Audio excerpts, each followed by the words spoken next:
আসসালামু আলাইকুম। ইংরেজি ভাষা শেখার নাম্বার ওয়ান রুলস হচ্ছে আপনার নিজের ভোকাবুলারি যতটুকু এনরিচ করতে পারেন। সেই জন্য the daily star news paper থেকে বাছাই করা 3000 ভোকাবুলারি নিয়ে আমাদের এই আয়োজন, learn vocabulary from the daily star news paper. তাহলে প্রত্যেকটা ক্লাসের শুরুতেই আমরা বলছিলাম একটা ফ্রি পিডিএফ প্রোভাইড করব, যাতে প্র্যাকটিস করাটা সহজ হয়ে যায়। এবং আমরা যদি আমাদের স্ক্রিনে মূল ভোকাবুলারি গুলা দেখা শুরু করি, আজকের আমাদের ক্লাসের টার্গেট কিতাব ভোকাবুলারিটিয়া সেটা হচ্ছে অ্যাকিউর, এবং এটা হচ্ছে বারবেল নাউন। অ্যাকিউরের বাংলা যে মিনিংটা সেটা হচ্ছে অর্জন করা, লাভ করা। এবং টার্গেট কিন্তু আমাদের যে বাংলা বাক্যটি, যে ইংরেজি ভাষা বিষয়ে সে গভীর জ্ঞান অর্জন করেছে।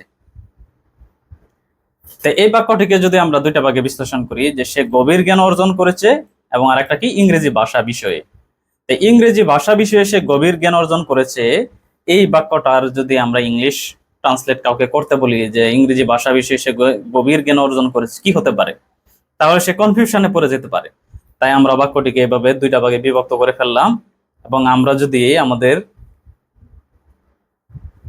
এই দুইটি বাক্যের ইংলিশ ট্রান্সলেশন বের করতে পারি, তাহলে খুব সহজেই একই সাথে ভোকাবুলারি এবং একই সাথে বাংলা ইংলিশের যে ট্রান্সলেশন একসাথে শিখতে পারবো। তো সে গভীর জ্ঞান অর্জন করেছে, এটাকে যদি আমরা ইংলিশ ট্রান্সলেট করি, she has acquired a good knowledge. যে সে গভীর জ্ঞান অর্জন করেছে, she has acquired a good knowledge ইংরেজি ভাষা বিষয়ে। এটাকে আমরা বলতে পারি অফ বা অ্যাবাউট ইংলিশ। ইংরেজি ভাষা বিষয়ে সে গভীর জ্ঞান অর্জন করেছে, ফুল বাক্যটাকে যদি আমরা ট্রান্সলেট করি, she has acquired a good knowledge about English. পরবর্তী আমাদের যে টার্গেটকৃত ভোকাবুলারিটি সেটা হচ্ছে অ্যাকিউজিশন। এর অর্থ হচ্ছে অর্জন বা অর্জিত কোনো কিছু। যে অ্যাকিউজিশন মানে হচ্ছে অর্জিত কোনো কিছু। এবং টার্গেটকৃত ভোকাবুলারিটির যে বাংলা বাক্যটি, যে তার শিশুর ভাষা অর্জনের তত্ত্বগুলো ফলপ্রসূ বলে মনে হচ্ছে। এই বাক্যটিকেও আমরা দুইটা ভাগে বিভক্ত করে ফেললাম, যে তার শিশুর ভাষা অর্জনের তত্ত্বগুলো, আর একটা হচ্ছে কি ফলপ্রসূ বলে মনে হচ্ছে। এখন এই টোটাল বাক্যর এই ছোট ছোট পার্টগুলোর যদি আমরা ইংলিশ ট্রান্সলেশন বের করি, তাহলে খুব সহজেই এই পুরো বাক্যটিকে আমরা ট্রান্সলেট করতে পারবো। তাহলে তার শিশুর ভাষা অর্জনের তত্ত্বগুলো, যে his theories of child language acquisition. যে তার শিশুর ভাষা অর্জনের তত্ত্বগুলো মানে হচ্ছে কি, যে his theories of child language. ফলপ্রসূ বলে মনে হচ্ছে কি, যে সিম এফেক্টিভ বা সিম টু বি এফেক্টিভ। সিম মানে মনে হওয়া। তাই এখন এই পুরো বাক্যটিকে যদি আমরা একটু বিশ্লেষণ করি, যে his theory of child language acquisition. Acquisition মানে অর্জন, যে শিশু ভাষা অর্জনের তত্ত্বগুলো সিম টু বি এফেক্টিভ, ফলপ্রসূ বলে মনে হচ্ছে। পরবর্তী আমাদের টার্গেটকৃত ভোকাবুলারিটি সেটা হচ্ছে অ্যাকিউট সামবডি অফ সামথিং। যে অ্যাকিউট মানে হচ্ছে নির্দোষ বলে রায় দেওয়া বা অভিযোগ থেকে অব্যাহতি দেখা। তো অ্যাকিউট সামবডি অফ সামথিং থেকে যদি আমরা কাউকে নির্দোষ বলে রায় দেই, তাহলে আমাদের টার্গেটকৃত বাংলা ভোকাবুলারিটি হচ্ছে জুরিবর্গ তাকে খুনের অভিযোগ থেকে অব্যাহতি দিয়েছিল। এই বাক্যটির মধ্যে যদি আমরা এই দুইটা বাক্যের ইংলিশ ট্রান্সলেশন বের করতে পারি, তাহলে খুব সহজে পুরো বাক্যটিকে আমরা ট্রান্সলেট করতে পারবো। এবং একই সাথে ইংলিশ শেখার নাম্বার ওয়ান রুলসই হচ্ছে ভোকাবুলারির পাশাপাশি আমরা যদি আমাদের এই বাংলা বাক্যগুলোকে এভাবে আমরা যদি ভেঙে ভেঙে খেলতে পারি, তাহলে খুব সহজেই ভোকাবুলারি গুলো আমাদের মাথায় আয়ত্তে চলে আসবে। জুরিবর্গ মানে হচ্ছে কি, দা জুরি তাকে খুনের অভিযোগ থেকে অব্যাহতি দেওয়া হয়েছিল, মানে কি, যে অব্যাহতি দেওয়া হয়েছিল পাস্ট টেন্স।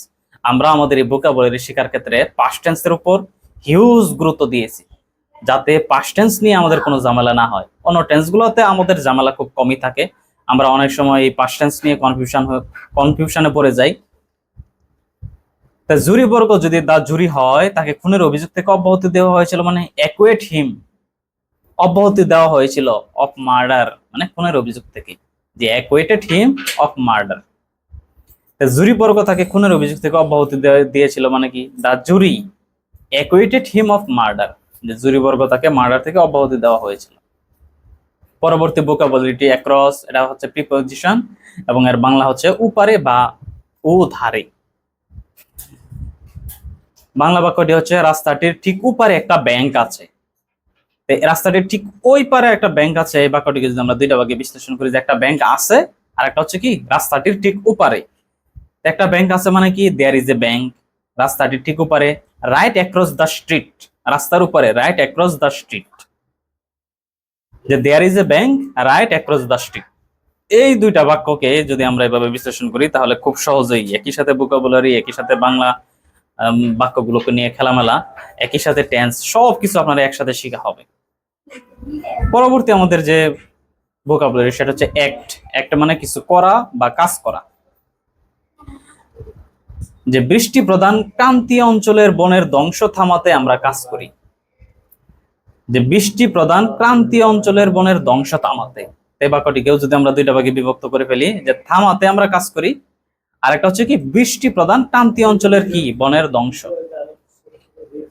থামাতে আমরা কাজ করি মানে কি উই অ্যাক্ট টু স্টপ, যে থামাতে আমরা কাজ করি উই অ্যাক্ট টু স্টপ বৃষ্টি প্রধান ক্রান্তীয় অঞ্চলের বনের ধ্বংস, the destruction of the rain forests, যে বৃষ্টি প্রধান ক্রান্তীয় অঞ্চলের বনের ধ্বংস, the destruction of the rain forests.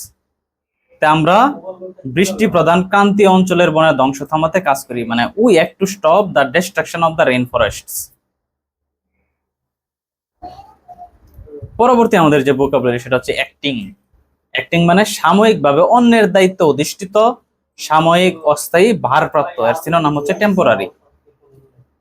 তো এখন আমরা যদি এই বাক্যটিকে ট্রান্সলেট করি, যে রাসেল এখন ভারপ্রাপ্ত ব্যবস্থাপক, এটা একদম ইজি। যে ভারপ্রাপ্ত ব্যবস্থাপকের মানে হচ্ছে অ্যাক্টিং ম্যানেজার, যে Russell is the acting manager now, যে রাসেল এখন ভারপ্রাপ্ত ব্যবস্থাপক মানে হচ্ছে Russell is the acting manager now. পরবর্তী আমাদের যে ভোকাবুলারিটি সেটা হচ্ছে অ্যাকশন, এবং এটা হচ্ছে নাউন, এবং অ্যাকশন মানে হচ্ছে কোনো কিছু করার প্রক্রিয়া। এই বাক্যটিকে যদি আমরা একটু ট্রান্সলেট করার চেষ্টা করি, যে এই পরিস্থিতিতে কাজের সবচেয়ে ভালো পন্থা কোনটি, তাহলে আমরা বাক্যটিকে যদি দুইটা ভাগে বিভক্ত করে বলি, এই পরিস্থিতিতে এবং সবচেয়ে ভালো পন্থা কোনটি।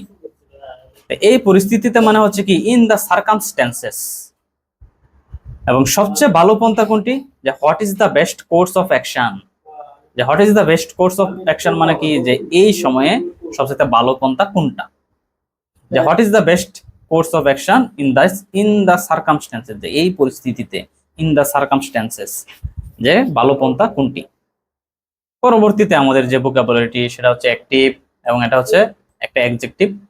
অ্যাক্টিভের বাংলা মিনিং হচ্ছে সক্রিয়, ক্রিয়াশীল, আর একটা হচ্ছে জড়িত।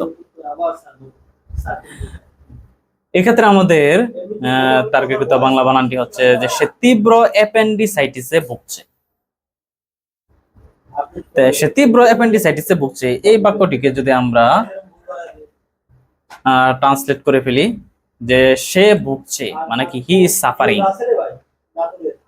হি ইজ সাফারিং, এবং তীব্র অ্যাপেন্ডিসাইটিসে মানে কি, যে অ্যাকিউট অ্যাপেন্ডিসাইটিস, অ্যাকিউট মানে হচ্ছে তীব্র, যে হঠাৎ সংকটজনক হয়ে উঠে এরকম, যে তীব্র, অ্যাকিউট মানে হচ্ছে তীব্র।